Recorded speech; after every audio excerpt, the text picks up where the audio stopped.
Good afternoon, everyone. I'm delighted to open our first topical session in our webinar series.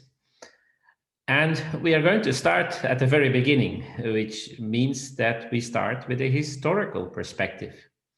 Today, we will have a duo presentation, Floods from Ancient Times to Present. And this will be presented by Duncan Keenan-Jones from the University of Queensland and Matt Kondolf from the University of California in Berkeley. And they will be combining historical data and artifacts with societal impacts and geological information. So allow me to briefly introduce them. And so Duncan will start the presentation. He is a lecturer in ancient history at the University of Queensland. But actually, I saw that very interestingly, he has a background as a chemical engineer. His research is focusing on the relationship between environment, technology, and society in the Roman world.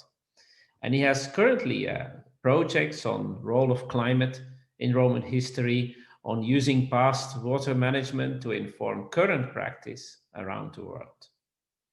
Prior to UQ, he's been working at the Collegium de Lyon, at the University of Glasgow, as well as University of Illinois at Urbana-Champaign. And then our second speaker in the presentation will be Matt Kondolf, who is a professor of environmental planning and geography. And he's also the co-director of the Global Metropolitan Studies program at the University of California, Berkeley. He's teaching river restoration, environmental planning, environmental science, and hydrology. And so he has a training as a geologist, but also a hydrologist and a fluvial geomorphologist. And his research logically then focuses on human river interactions, including managing flood-prone lands, urban rivers, river restoration, sustainable management of reservoirs, and regulated rivers. His work has received many citations, and Matt was also a fellow at the Collegium of Lyon. He is very often also serving as an advisor, for example, for the US Congress. So clearly we will enjoy two great speakers today. And without much more ado, I gladly pass on the floor to Duncan to get going. Hello, my name's Duncan Keenan-Jones from the University of Queensland, Classics and Ancient History, and I'll be presenting this water webinar with my co-presenter, Matt Kondolf from the University of California, Berkeley. We'd like to thank the organisers of the webinar, Cornel, David and Ilya, for the invitation to present this webinar and for all of you for tuning in and viewing it. We're going to focus today on how we can use historical data, how we can leverage it and historical experience to inform current floodplain management. We'll outline two main ways in which we think this might be able to be done. The first is how a longer term perspective can help us to better understand and place in context current changes. I'll give examples in the areas of urban distribution networks, the history of those networks, and also heavy metal pollution. And also how flood records and records of rainfall can be extended further back into the past to assist with prediction of future flood events. For both of those, I'll give a case study of ancient Rome. Then we will move on to look at how historical experience might help us identify pitfalls in the implementation of modern policy, and as well how it might help inspire solutions that have the potential to be more culturally appropriate, more sustainable, and to increase buy-in through including elements such as amenities of benefit to local inhabitants and improved risk communication. We'll look at a number of case studies throughout history, and around the world in order to see how they might inform and inspire modern day solutions. I'll start first by looking at an example of how we can extend the histories of urban water distribution systems and of heavy metal pollution further back in time. I'd like to thank the Soprintendenza Archeologica of Ostia in Italy for the permission to take a core which my colleagues shown here from Lyon have done here in the ancient harbour, the ancient river harbour of Ostia, located here near the mouth of the Tiber River in Peninsula Italy. Having taken that core, we dated the sediments in the core using 15 carbon-14 dates. And that combined with geomorphological analyses carried out by my collaborators of the soil in the core enabled us to identify different periods and different environmental conditions at that location. In particular, B1 here was a period when the harbour was hydrodynamically quite quiet from the mid-4th rather to the early 2nd century BCE. Then above that was located unit B2, where there was much more evidence of strong flood events. And this unit was dated from the 2nd century BCE to the 3rd century CE. And then a final unit from -3 meters to 0 meters of the core was consistent with the area being a floodplain from the 3rd century CE onwards. Then my colleagues made analyses of the leachate in the result of leaching the soil sediments in a weak acid. That was analysed to determine its trace element and lead isotope composition. And you can see the lead isotope ratio 206 to 207 plotted along here. You can see that at the bottom of the core, we have a period which we've interpreted, as you'll see in a minute, as being the natural background. So up until around the beginning of the 2nd century BCE, the lead isotope ratios here stay above 1.195. But starting in the early 2nd century BC, we see a marked excursion in the isotope ratios given by the leachates from the core. And we see a marked reduction in those 206 and 207 ratios at about the same time that the earliest historical records are suggesting that a lead pipe, starting to mention a pipe distribution system within the city of Rome. If we take these lead isotope ratios and we transform them into the geologically informed parameters developed by Professor Albared and Bleeker Toft at the École Normale Supérieure de Lyon and others, then we can see that we plot one of them here, kappa, along the y-axis, and the other one, the model age of the rocks within the Tiber Basin, here along the bottom axis. We can see that in the early part of the core, in units A and B1, they plot along a mixing line between the lead isotope and other heavy metal ratios that we see here, uranium and thorium, of the Apennine marine limestone within the Tiber Basin, down at this location here, and also those of the Auburn Hills volcanic deposits, also within the Tiber Basin.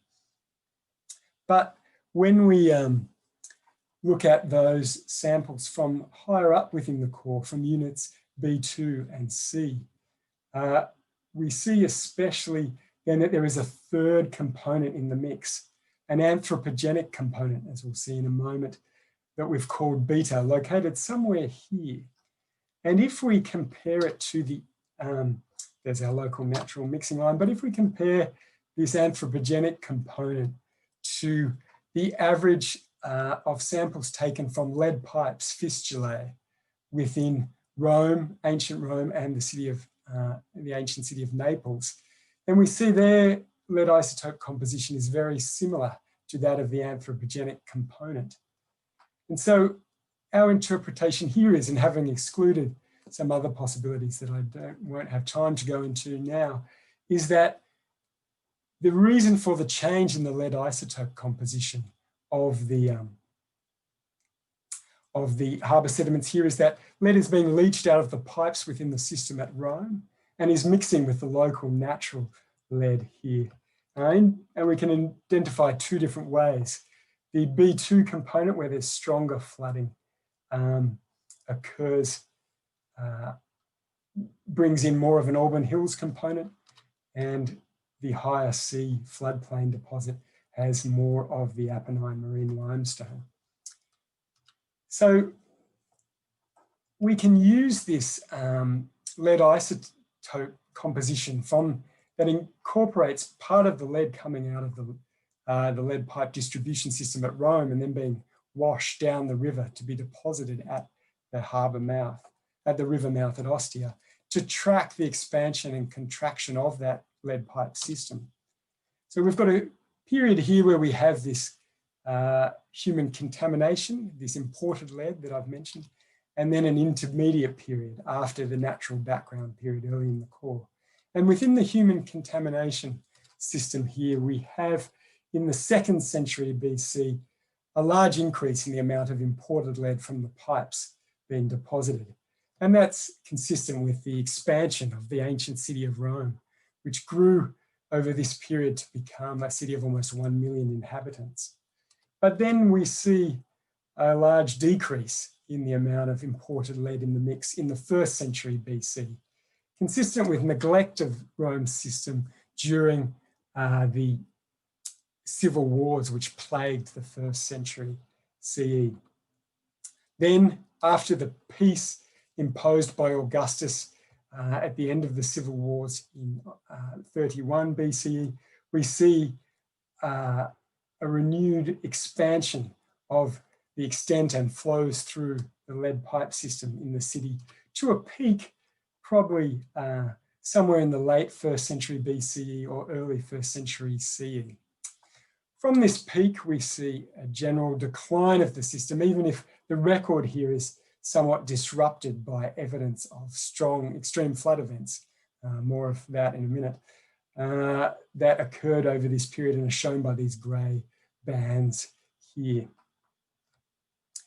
So we've been able to track the expansion and contraction of the water system and hence of the city itself really over a period of ancient Rome for which detailed urban administration records are lacking.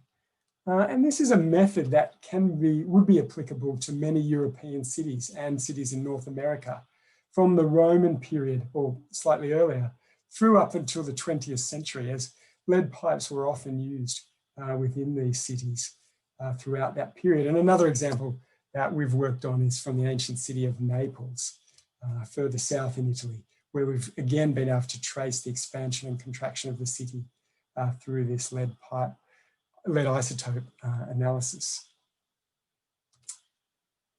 So another way in which a longer term perspective can help us with current management is to extend flood records further back in time. Now, preserved measurements of the stage of rivers, regular measurement series, are often insufficient to meet the regulatory requirements for flood frequency analysis. And this is often the case, resulting rather in large uncertainties.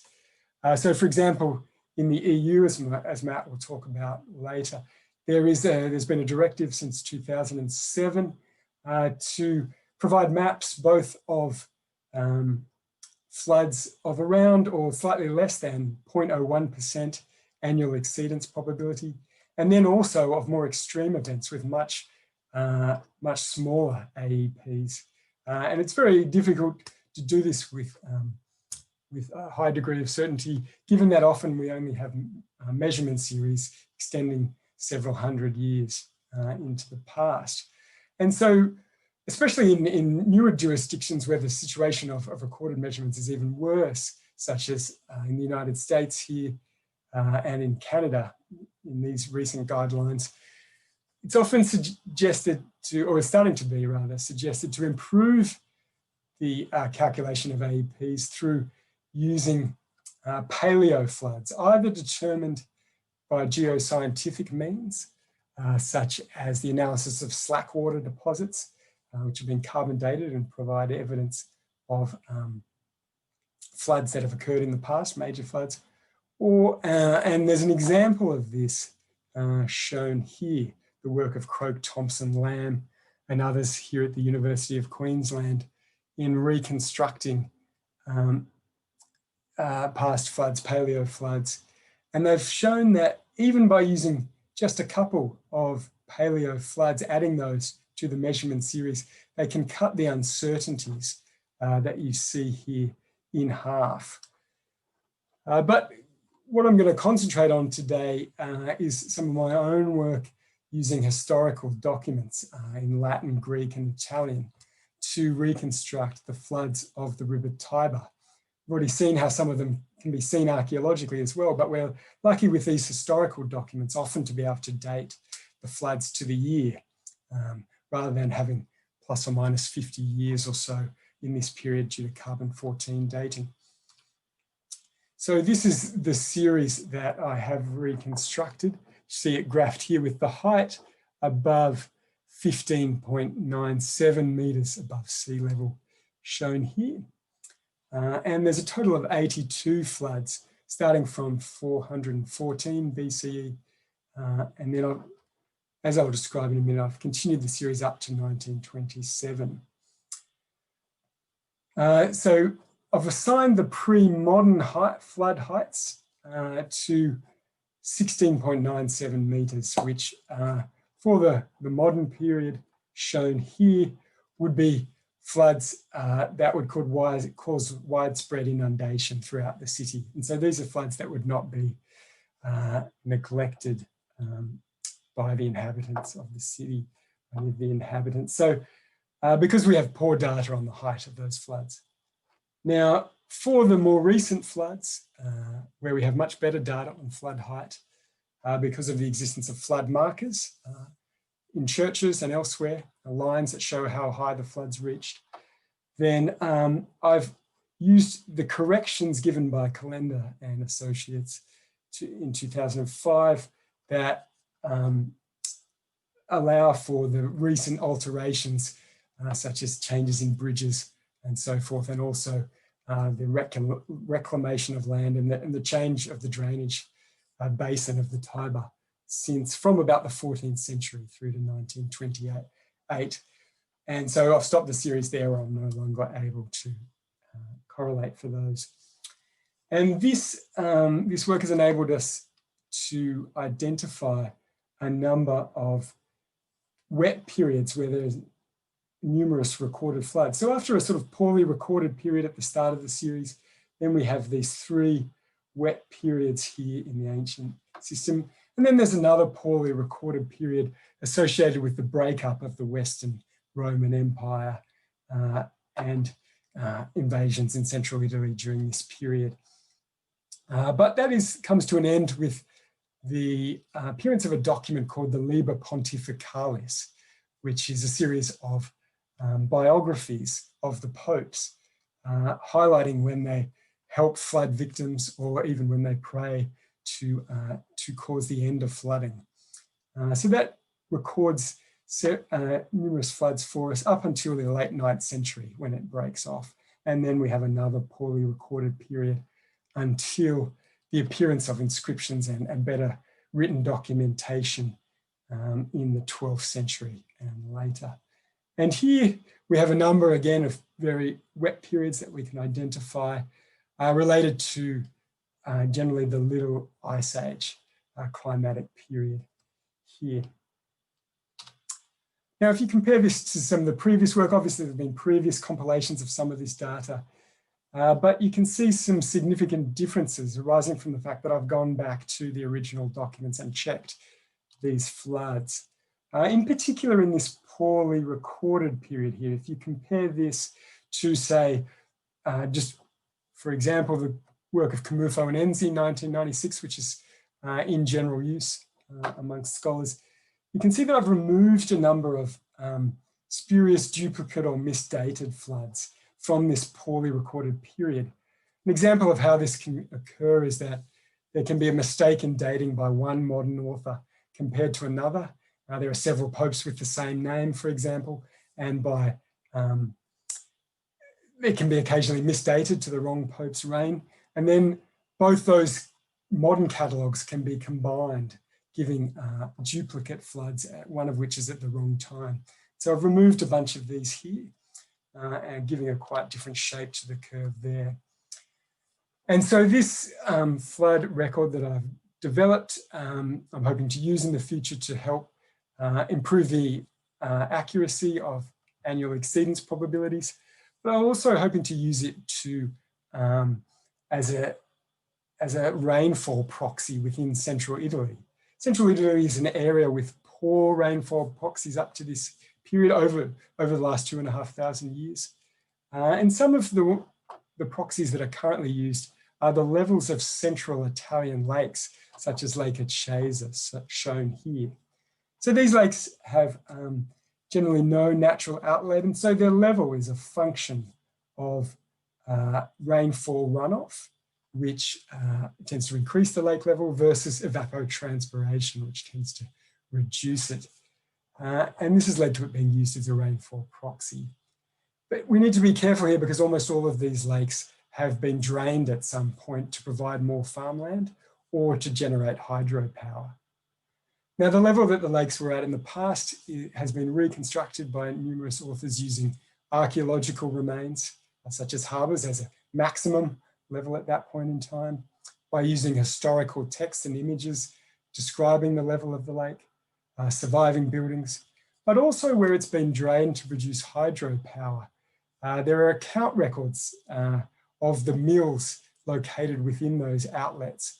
And we can see wherever the mills are running, that appears in the accounts, and that's a sign that the level of the lake was above the outlet that had been produced. And then, of course, in most recent times, there are regular measurements of the level of the lake. So I've added one of those lakes here to my list of floods and showing that this is the Lake Acesa. And the first thing you notice is that the resolution is much lower, obviously, because we think about the kind of data that we've used here, so much lower than the flood series. And also there are discontinuities and problems related to human alteration of the lake environment, so forth, that we have. But we do notice that many of the major peaks and troughs, such as we see here, are reproduced in this best recorded ancient period, giving confidence that both recording are a proxy for rainfall. Now, the other proxy that I've compared my record to is those of cave speleothems, and specifically the oxygen isotope composition of those speleothems. We can see from these two diagrams here that there are many different factors that can affect the chemical composition of the speleothems that form in caves here. Now, for these particular caves that I'll show you, and for the particular environment they've come from, rainout here, where the oxygen isotope composition of rainfall changes as the clouds produce more rain, heavier rain tends to rain out first. That changes over time. And so the amount of rain that's occurred before the rainfall that falls on top of the area above the speleothem and eventually drips down into the cave, percolates into the cave, forming the speleothem, has been shown to be the dominant factor affecting that speleothem's oxygen isotope composition in Western Italy and in the Mediterranean more broadly. And so it's been used as a rainfall amount proxy there. So I'll be showing 3 different speleothem records. One from Ranella Cave here north of Pisa, in the Arno River Valley. You can see that flow stone here, RL4, and also from the nearby Corchia Cave. And then one from further afield from the Rio di Martino Cave in northern Italy here. Now you notice that unlike the lakes such as Lake Achesa, shown here, and Lake Ficino, which I'll show in a minute, the speleothem proxies are unfortunately further removed from the Tiber Basin. But this is not as much of a problem as we might think because of the general distribution of winter storm tracks in this area.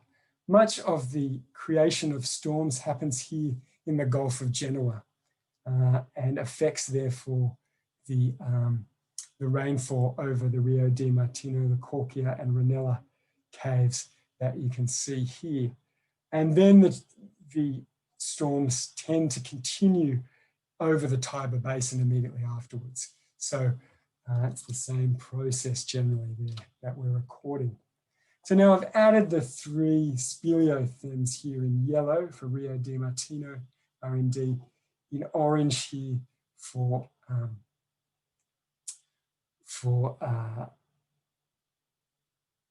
RL4 from the Ranella Cave, and then in grey here from CC26 from the Corchia Cave. And again, while there are some variations at different periods between these 3 different speleothems in 3 different contexts with different residence times of water above the speleothem, so forth, we can see that after the uranium series age models have been wiggle matched to the flood series, to the much more precisely dated flood series, that we see again the major peaks and troughs reproduced here from this ancient period. Okay, again, giving more confidence in the use of these as rainfall proxies.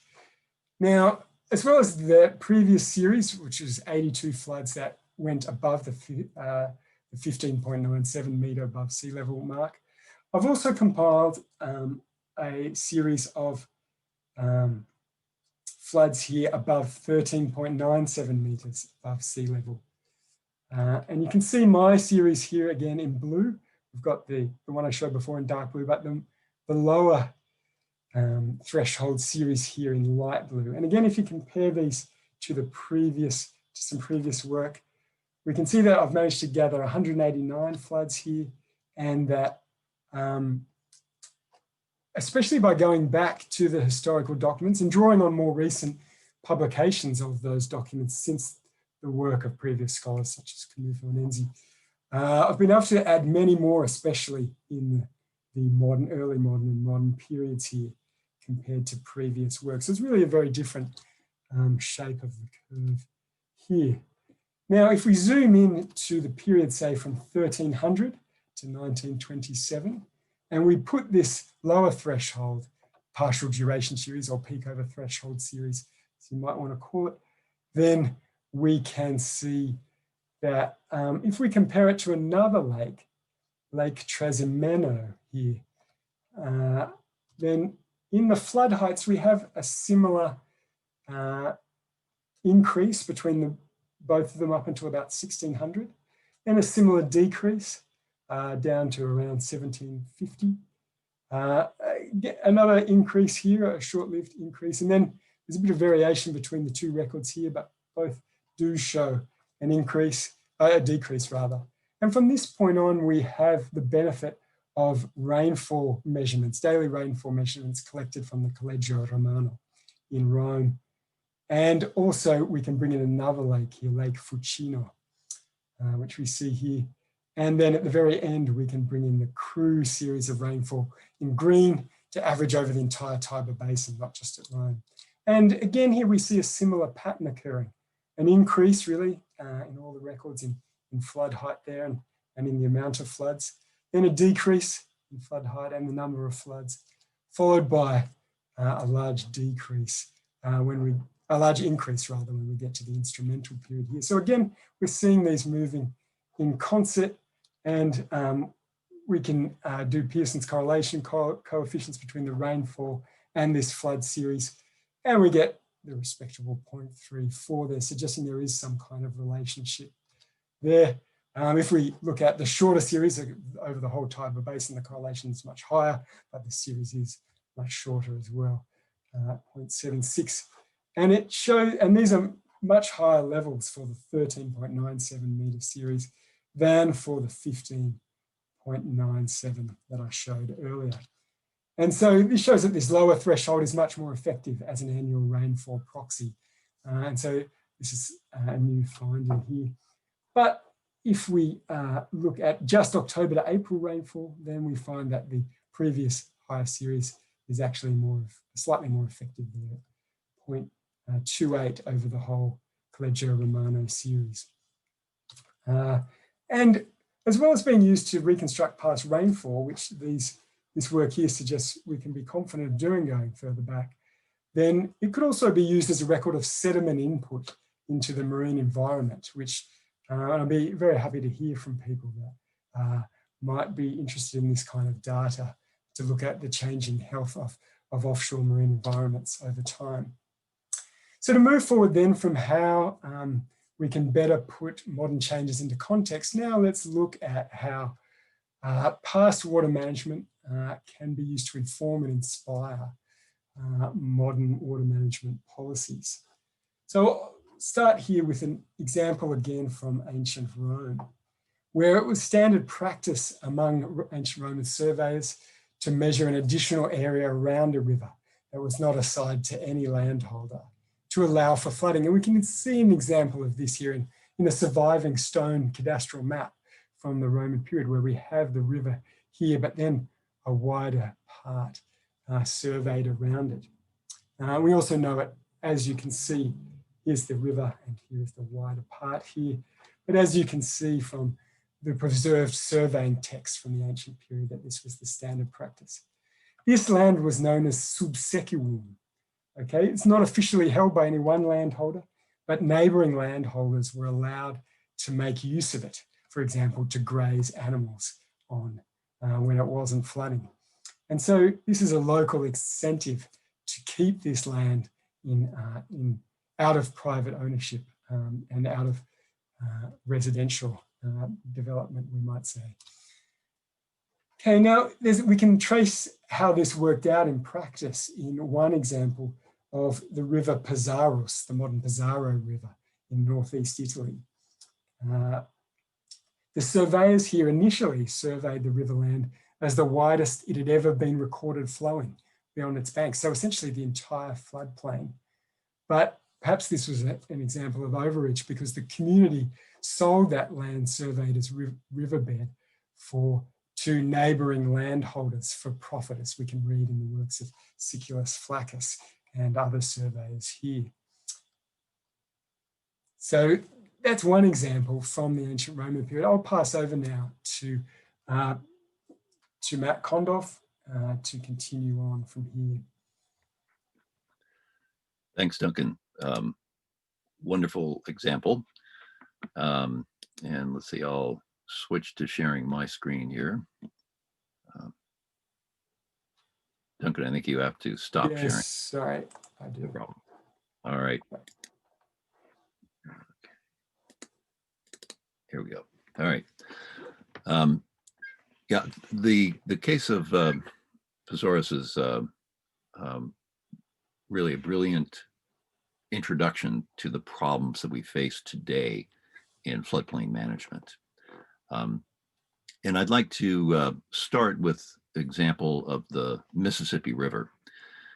The Mississippi River was one of the first playgrounds, you could say, for the U.S. Army Corps of Engineers. There was a lot of debate in the late 19th and early 20th century about how the flood should be managed. And there was a theory that you could manage the river's floods simply with a set of levees. And this is the way the system was operated initially. The big flood of 1927 was a disaster, and it also showed that relying only on levees would not be enough. And that policy was eventually abandoned. And instead, what we know as the Mississippi River and Tributaries Project was developed in the 1930s, and it included flood bypasses and what we call backwaters to accommodate large floods. And today we'll look at two of the bypasses, the New Madrid flood bypass, Birds Point New Madrid floodway. In the Mississippi River system, the bypasses are called floodways. And then another, the West Atchafalaya down here. First, looking at the Birds Point New Madrid floodway, it diverts flow from the Mississippi just below the confluence of the Ohio River, and its role is to reduce stage in the main stem by accommodating the flow across this part of the floodplain that is limited by levees on either side. So it's a controlled area of flooding, but it's large enough to absorb a significant part of the flow of the river. And it's operated by blowing up the upper part of the levee here, which allows floodwaters to inflow. The federal government purchased flowage easements from the landowners in the 1930s. And the bypass was used in 1937, and then not again until the big flood of 2011. And in 2011, the local interest there opposed the use of the bypass. Their argument was, why should we in Missouri be taking the floodwaters instead of lands across the river in Illinois or Kentucky?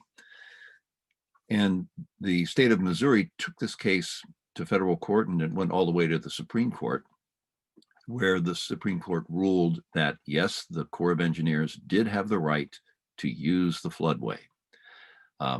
This judgment came almost too late. If it was maybe 8 hours later, they would have not have been able to get into the site to place the explosives that they used to blow up the levee. But they were able to do it, and the floodwaters rushed in. It's mostly agricultural land use, and there are some buildings. There was a small settlement of African Americans that was heavily impacted. Of course, the people had been moved out for the flood, but this was this is an area that's mostly agriculture, and the population has declined over time. The number of buildings in this bypass have declined over time, mostly because of the industrialization and mechanization of agriculture. Now, a very different story emerges when we look at the West Atchafalaya floodway, which is located right in here. It receives overflow from the Mississippi River and also the Red River. Flood flows from the Red River go directly into the West Atchafalaya. It's operated by passive overtopping, no explosions needed, and it's actually never been used. It is in the big plan to operate the MR&T, the Mississippi River and Tributaries Project. It's the last one of these features that is activated, and they didn't have to use it in 2011. But if it is overtopped, the water spills in and flows through the West Atchafalaya floodway like this. Now, what's interesting about this feature is over the 40-year period between 1970 and 2010, the number of encroachments, which is to say buildings built within this bypass, has increased threefold, from about 1,400 to 4,300. These are all houses built on former swampland, residential and commercial development. Now you could say, and these houses also get annual letters warning them that they are in a floodway and there's a flood easement on their property. Nonetheless, the local governments have been handing out building permits for these houses to go in.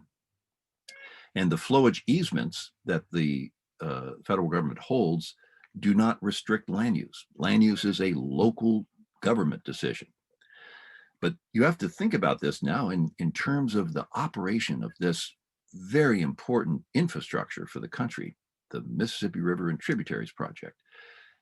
If we have suddenly over 4,000 houses and gas stations and other structures like that built within this flood bypass, this will make the Army Corps of Engineers reluctant to activate the bypass when they have to.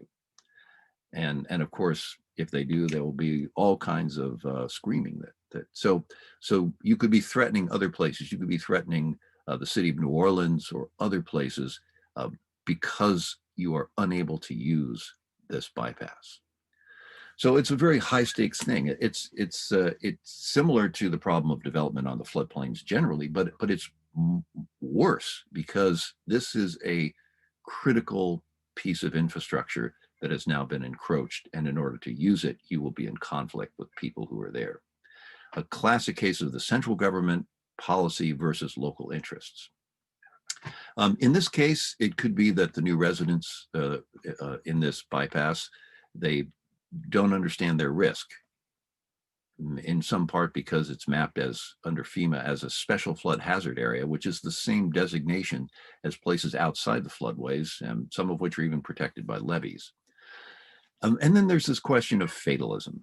In a wonderful book by May and Williams about natural disasters, they point out that believing they have little control over such events, floodplain residents tend to be fatalistic about the occurrence of catastrophes, and as a consequence, the few precautions available to them, such as moving out, flood proofing, or buying hazard insurance, may be overlooked by many. Now, moving to another illustration of this tension between central government policies and local decisions is the natural flood bypass of the Yangtze River.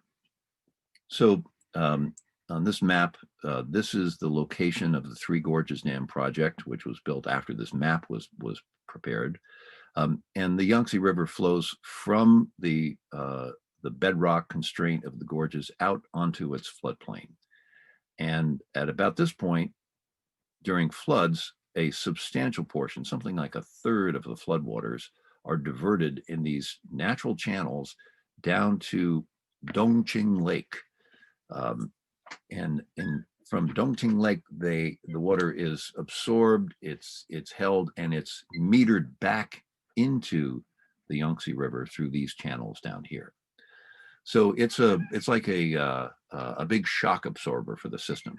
It absorbs this floodwater and releases it gradually later on. Now, of course, for this to work, you need the storage capacity within Dongqing Lake. And this has been decreasing over time. And it's because of encroachment by local landowners who want to be able to farm on this very rich, organic rich soil. This is well documented by Paul Perdue, historian of Chinese history.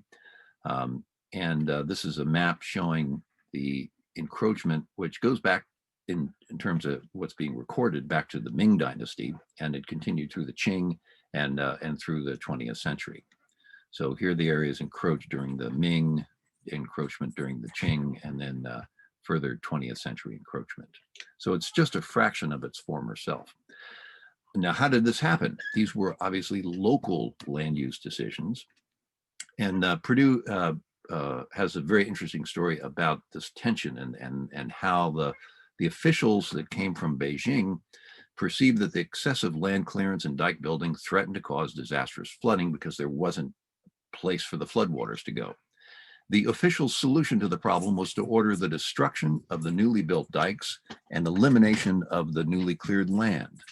But these measures contradicted the interest of the landowners who had invested capital in the land. The landowners had many ways of sabotaging official policies. They could ignore unwelcome edicts, co-opt local officials, or raise a smokescreen of lawsuits to confuse the issue. In the end, officials were unable to stop the dangerous land clearance and dike building because the local landowners had grown so powerful during the prosperity of the 18th century. As a result, the floods of 1788 were disastrous with many levee breaks and uncontrolled flooding. I think it's very interesting echoes that you have Missouri using a lawsuit to try to stop the use of this floodway, very similar to what was happening in the Ming and Qing dynasties in the Dongqing Lake. And this is a map showing in detail some of the dike building that went on during this period. Now, getting back to the Roman era and our legacies from the Roman era. There's this concept of jus gentium, which has inspired the doctrine of public trust, which has become increasingly important in California and other parts of the US, certainly. And this pertained to appropriate human conduct compatible with nature's law that transcend human control. Now, this legacy of Roman water law has survived a long time and played a critical role over centuries in Europe and the US. And arguably the European Water Framework Directive, which was adopted in 2000, has many echoes from the Roman law. We can look at another European example, the Catalan water law, which includes elements explicitly derived from the water law. The Catalan Water Code prior to 2007 was when the European Union adopted the Floods Directive and required certain aspects of the member states' laws to follow certain conventions that would make them consistent. But it's interesting to see their water code pre-2007, pre-Floods Directive.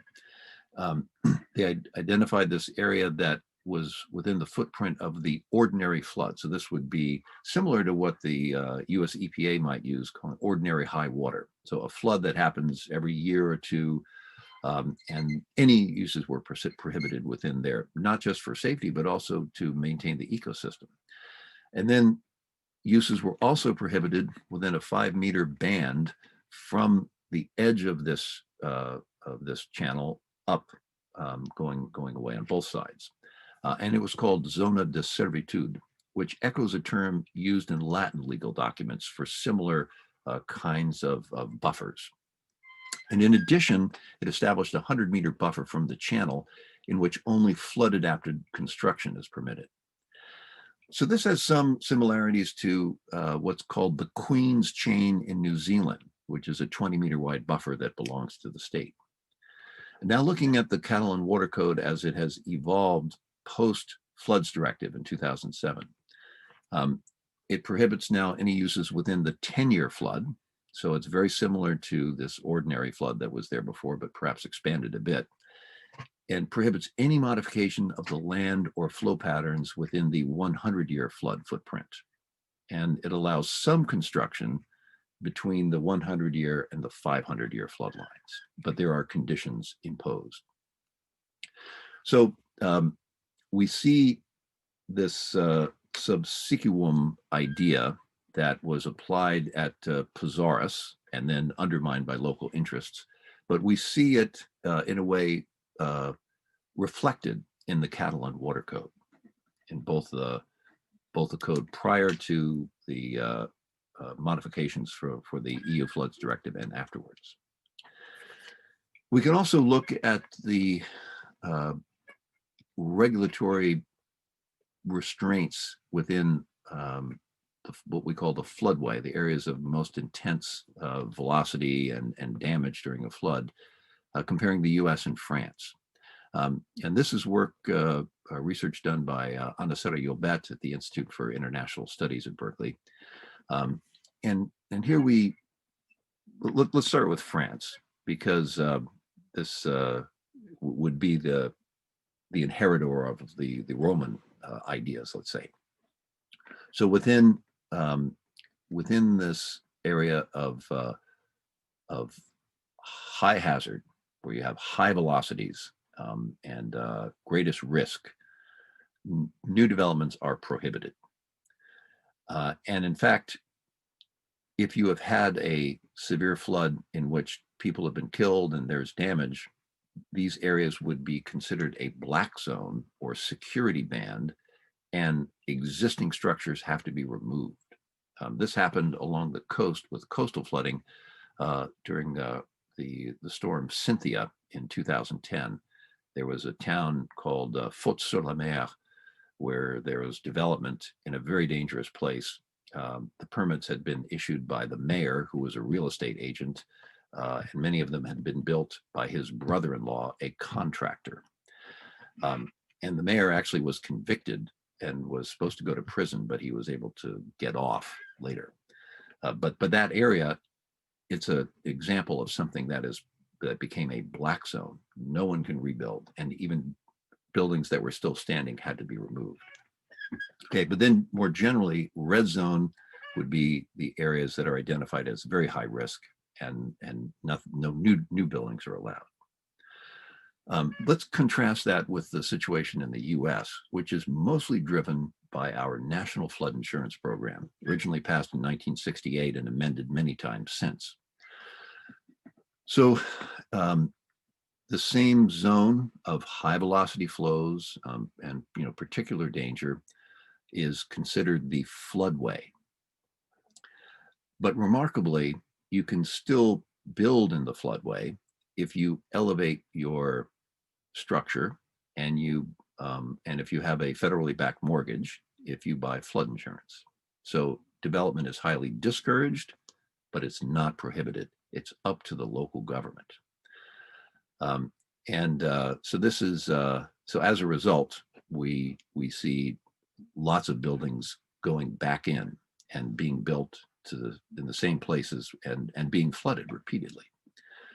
Another thing to point out here, let's compare the effect of levees. Let's first go back to France. In the area that would be inundated by what's called a reference flood, which is typically the 100-year flood, new developments are allowed with restrictions if it's already an urban area. If it's not an urban area, they are normally not permitted. And what about if you have a levee protecting this land here? The levee does not remove this from the floodplain, but it's a special category, and it's still considered to be at risk. It's assumed that the levee could fail. Compared to the US, if you have a levee that protects you from the river, this area is assumed to be out of the floodplain. Its insurance might be recommended, but a real estate agent can sell you a house here and say that you are not in the floodplain. You're not in the FEMA floodplain. So we'll come back to this in a moment. But if you look at the differences here, it's quite striking. And the French model is much more in line with the subsequum idea inherited from the Romans than is the US. We can see how this plays out in a recent, very high profile example. These were the mud flows in Montecito, California in 2018.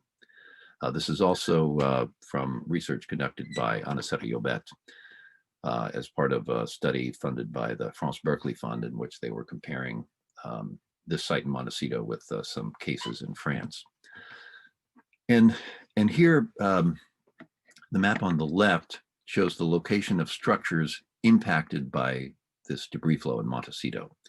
The particular circumstances of the debris flow were that there was a wildfire that burned through the Santa Ynez Range and the areas upstream of what's mapped here.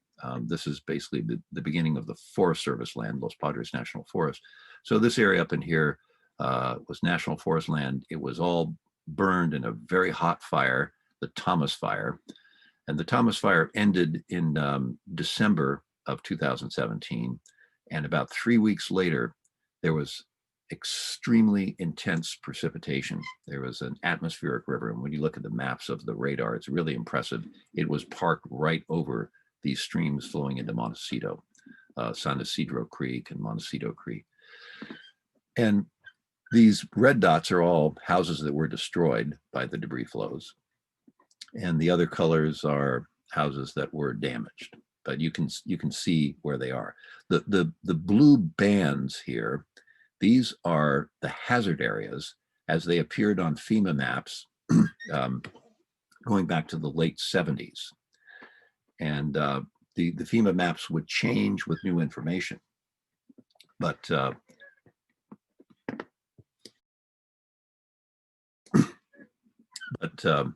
we took all the maps that had been made and overlaid them. So this shows what has ever been mapped as a hazard area by FEMA. Now, so you see that a lot of these, most of these houses were in this area, but they weren't necessarily in the current FEMA hazard map. Of course, it's a different mechanism, a debris flow versus a water flood. And the only thing that goes into a FEMA model is a water flood, a straight water flood. We can also look then at the same footprint, the area that has been identified as hazardous at some point by FEMA, and look at how is the land use zoned. And what you see, red means incompatible with flooding. And in most cases, this is residential. So 90% of the hazardous area is zoned as residential. And as a consequence, if you go and look at what happened to all these houses that were destroyed during the mud flow, the vast majority have been rebuilt or are being rebuilt in the same place. Now, they probably have to elevate the house somewhat, but it's still a very hazardous location. You could ask the question whether, is this really in the public interest to have people rebuilding in these places?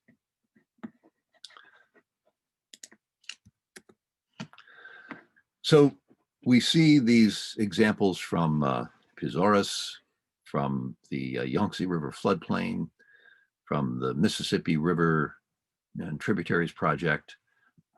We see it in Montecito, California, a very different context, not a floodplain context, but an alluvial fan debris flow type flooding. But we see the same pattern.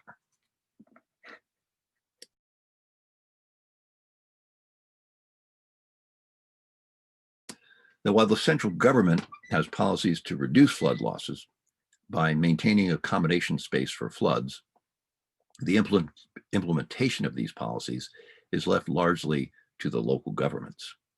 And local governments are influenced by, of course, the desire of the landowners, and local interests tend to profit from using the land set aside for floodwaters. Certainly the case of Pizarros in the Roman Empire was a perfect example. And we see these stratagems used to circumvent or block central government policy, both in the case of the New Madrid floodway, the West Astrophilia floodway, etc.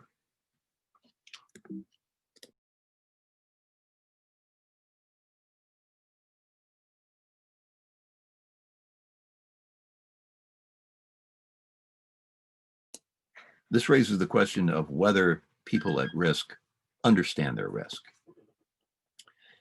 Under the U.S. National Flood Insurance Program, houses protected by a levee certified to provide 100-year protection, which is the 1% flood that Duncan referred to, are not officially considered to be on the floodplain. So my graduate student Jessica Ludi and I conducted a study on a new development in Stockton, California, on the edge of the Sacramento-San Joaquin Delta. It was built between 2000 and 2005. It was this area of the Delta has experienced very rapid urban growth, essentially spillover from the San Francisco Bay Area. And the development is between 1 and 4 meters below sea level. This is Interstate 5 over here. And here you go from just about sea level down to 4 meters below sea level, this area that was built out at the time of our study. And at the time of our study, this levee, the levee surrounding this entire bit of land, was certified to provide a 100-year protection. So as a result, the real estate agents could sell the houses to people and tell them that they were not in a floodplain, because officially they were not in a FEMA recognized floodplain because of that levee.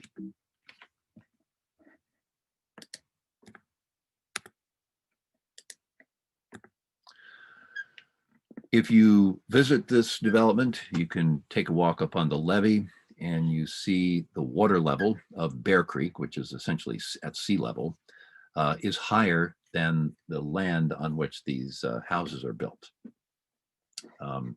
So if people are walking their dog, they might see this.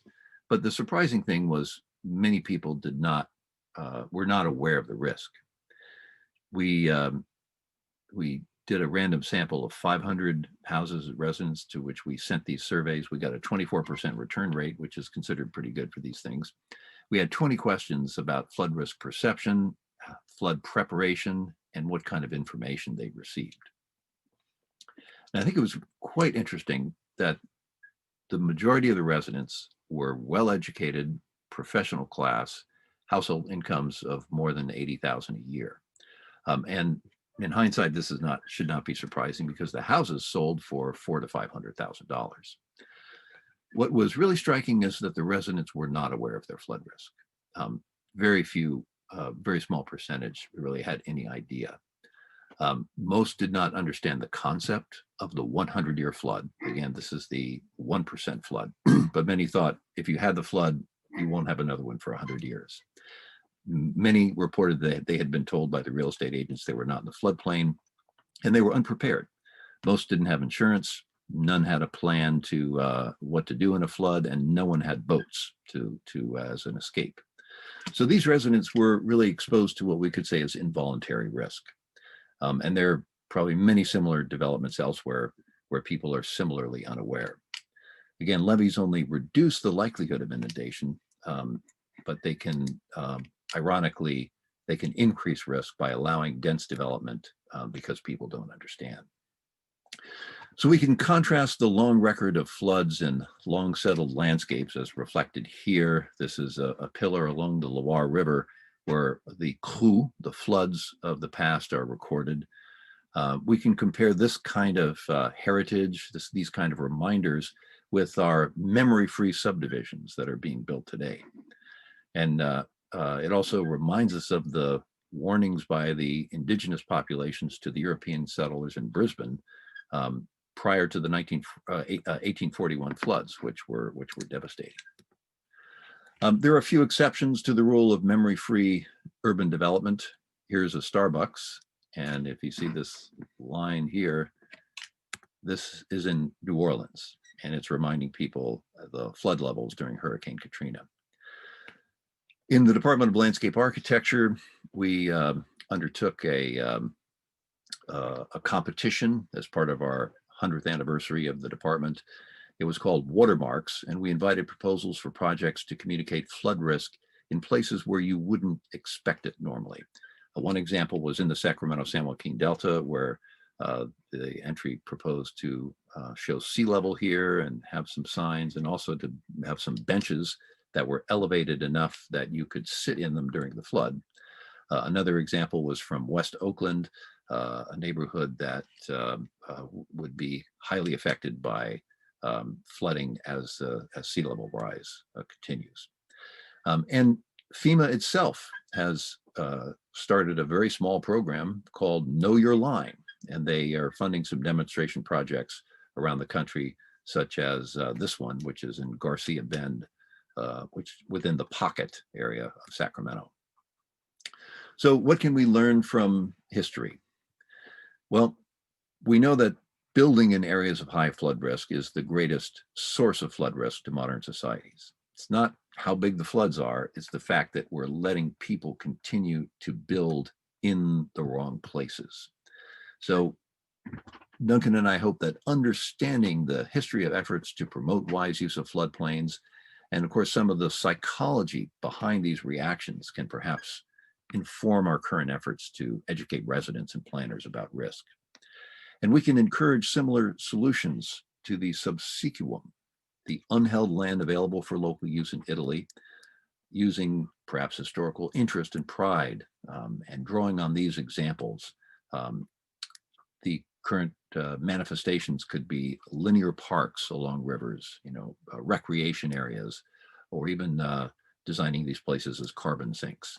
And again, finding mechanisms where the land could actually be held by a local land trust, and thereby avoiding development, which is counter to the public good writ large. So this longer term perspective could help perhaps better understand some of the current changes. Duncan's examples of extending the flood distribution system, understanding that, reconstructing the flood and rainfall records of Rome. And I think in general, we can use this historical experience to identify some pitfalls, such as the perception of flood risk or lack of same by many of the residents, and understand some local incentives that might be needed to implement the central planning, using all these examples of Posadas, Yangtze, Mississippi, Brisbane, etc., Montecito. And perhaps to inspire some solutions that might be more culturally appropriate and more sustainable and increase the buy-in of local people. Again, making these riparian corridors serve as parkland could be a key thing. And there are probably ways we can improve the risk communication, such as these examples from the Watermarks project. So we would like to acknowledge our colleagues and support, going back to when Duncan and I first started working together at the Institute for Advanced Study at the University of Lyon.